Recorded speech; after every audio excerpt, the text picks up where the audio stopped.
देख रहे हैं इंडिया का नंबर 1 चैनल नव भारत प्राइम न्यूज, सबसे तेज सबसे आगे।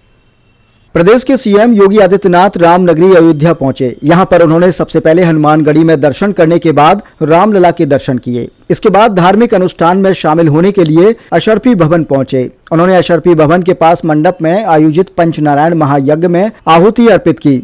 इस मौके पर सीएम ने कहा कि श्री हरि की कृपा से सभी सृष्टि संचालित है। अयोध्या धाम त्रेता युग की अवधारणा को जिंदा कर रहा है। विश्व मानवता को बचाना है तो सनातन धर्म को सुरक्षित रखना होगा। उन्होंने कहा कि जब वो कोलकाता दौरे पर गए थे तो पता चला कि औरंगजेब के वंशज यहां आए रिक्शा चला रहे हैं। सीएम योगी ने कहा कि सनातन विश्व मानवता सभ्यता को बचाने का कार्य करता है। अफगानिस्तान और पाकिस्तान आज दुर्गति की तरफ पहुंच चुके हैं और जिस तरह से बांग्लादेश में हिंदुओं पर अत्याचार हो रहा है उससे भी बहुत विपत्तियों का सामना करना पड़ेगा। बता दें कि सीएम योगी महाकुंभ को लेकर अयोध्या में संतों के साथ बैठक भी करेंगे। इसमें अयोध्या के प्रमुख संत महंत और जिले के वरिष्ठ अधिकारी शामिल होंगे। इसके बाद सीएम योगी आदित्यनाथ लखनऊ के लिए रवाना हो जाएंगे। विकसित भारत के लिए हम सबको आगे मिलकर के काम करना होगा और मैं बार बार इस बात को कहता हूं कि अगर विश्व मानवता को बचाना है तो उसका एक ही मार्ग है, वह है सनातन धर्म का सम्मान करो। सनातन धर्म सुरक्षित है तो दुनिया में सब कोई सुरक्षित है। याद रखना, कोई मत और मजहब दुनिया के अंदर ऐसा नहीं है जिसने कहा हो कि सबके कल्याण की बात की है। हमने तो हजारों वर्ष पहले हमारे ऋषियों ने हमें एक ही प्रेरणा दी, अयम निज परोवेति का संदेश दिया है। अयम निज परोवेति गणना लघु चेतसाम उदार चरितानाम तो सुधेव कुटुंब। याद करिए, ये मेरा है, ये तेरा है, ये तो संकुचित बुद्धि के लोग करते हैं। उदार और उदार चरित्र के लोगों के लिए क्या कहा गया है कि पूरी दुनिया तो उसके लिए एक परिवार है। और याद करिए, दुनिया के अंदर अकेले सनातन धर्म है जिसने दुनिया की हर जाति, हर मत, हर मजहब, हर संप्रदाय के लोगों को उसकी विपत्ति के समय शरण देकर के संरक्षण दिया है, उसे फलने फूलने का एक अवसर दिया है। लेकिन क्या दुनिया के अंदर ऐसे ही हिंदुओं के साथ भी हो रहा है क्या? ऐसे ही हो रहा है क्या? आज बांग्लादेश में क्या हो रहा है?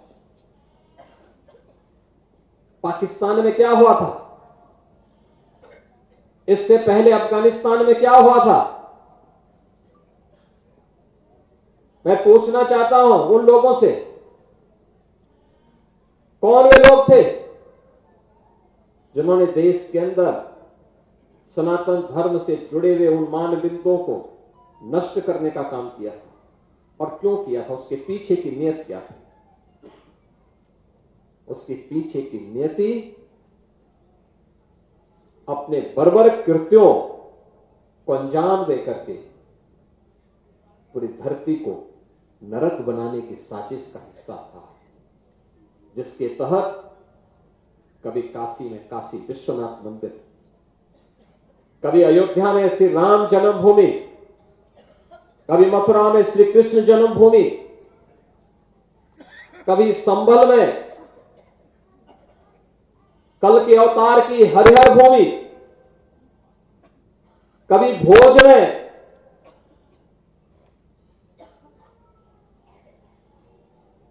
ज्ञान के अधिष्ठात्री देवी मां सरस्वती के पावन मंदिर को नष्ट किया जाता है, तोड़ा जाता है, अपवित्र किया जाता है। इन मंदिरों को तोड़ने से, कभी सोमनाथ का मंदिर अपवित्र किया जाता है, इन मंदिरों को तोड़ने से उनका कुल और वंश ही नष्ट हुआ होगा जिन्होंने इन मंदिरों को अपवित्र किया है। वे फैले फूले नहीं हुए होंगे, लेकिन उन्होंने दिखाया तो।